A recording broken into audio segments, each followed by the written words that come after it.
Sound's just essential to our daily life and well-being. We hear everything, but we rarely get a chance to listen.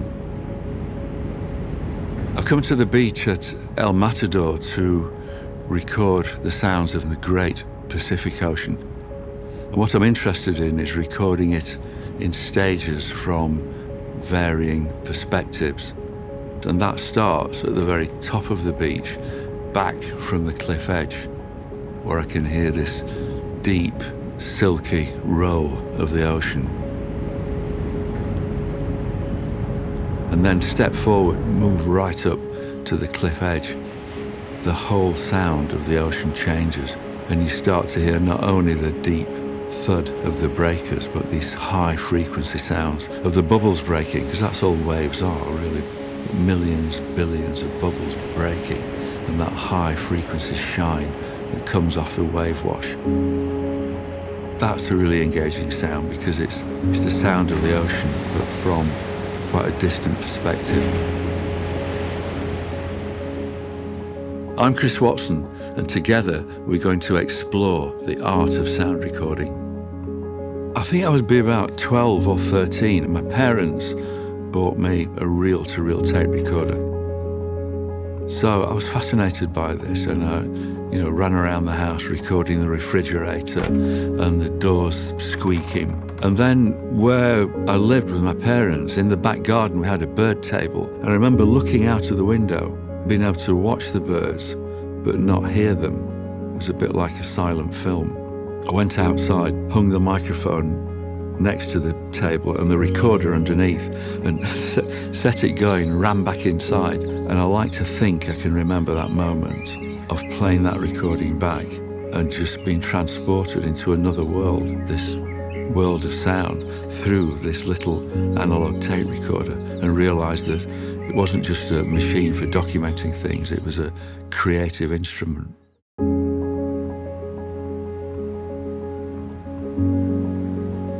There's a real steep staircase down to the beach at El Matador.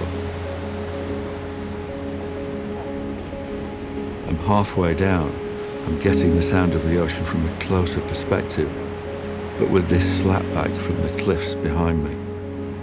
So it's becoming increasingly more intense, the sound, more enclosed, but closer to the ocean, so I'm hearing more of the high frequencies and the dynamics.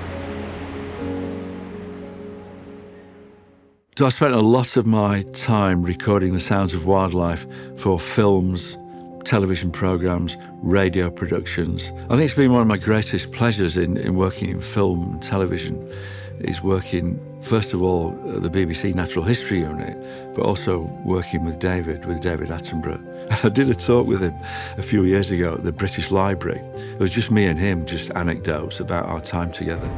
And I introduced him. I said, you all know David Attenborough. I said, but he actually started off as a sound recordist, but he never quite made it as a sound recordist. He had to find something else to do in his career, but he's done quite well since then. The most memorable time I spent with David Attenborough on location was a series called Frozen Planet. We went to the North Pole. We were flown there by a Russian military helicopter on probably the most dangerous journey I've ever been in. And of course, the director wanted a shot of David Attenborough standing on his own at the North Pole. So I volunteered. I said, we can't just leave him there at the North Pole on his own. So the place we were standing at is where every time zone on the planet converged. So what time is it at the North Pole? And we just sort of looked at one another, just pondering this question in this complete isolation. It's just one of those incredible, special moments.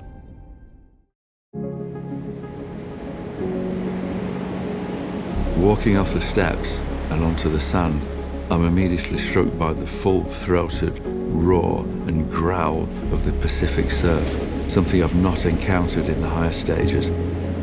Gone are the sounds, the sort of soporific sounds, and the ambient sounds from the top, and now I'm on a level with the ocean. And I'm humbled by that sound because you feel so small when you're confronted with this vast seascape. the motion of these waves have travelled thousands of miles across the Pacific, and they're breaking here at my feet in front of the microphones.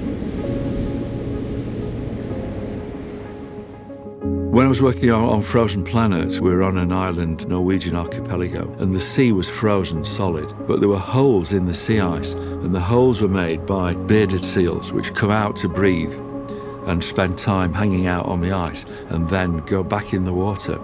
And the males hang vertically, and they sing to attract females, but also to retain their harem of females. And I put my hydrophones through some of these holes in the sea ice where the seals had disappeared into.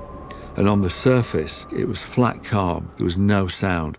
But the most remarkable thing was what I could hear from my hydrophones. I could hear these glissando, descending tones. These hauntingly beautiful siren voices coming through the darkness.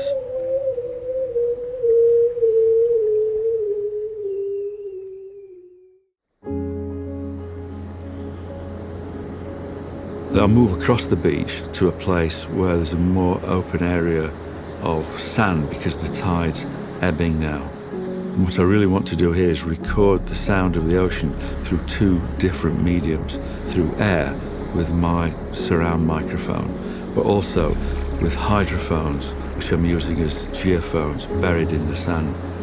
And with that, I can hear these booming thumps as the breakers hit the beach some distance away. And then this rolling sound as the waves, quite small waves, creep up the beach and over the microphones, and at the same time record that sound through air. Pacific Ocean on the surface and below the surface.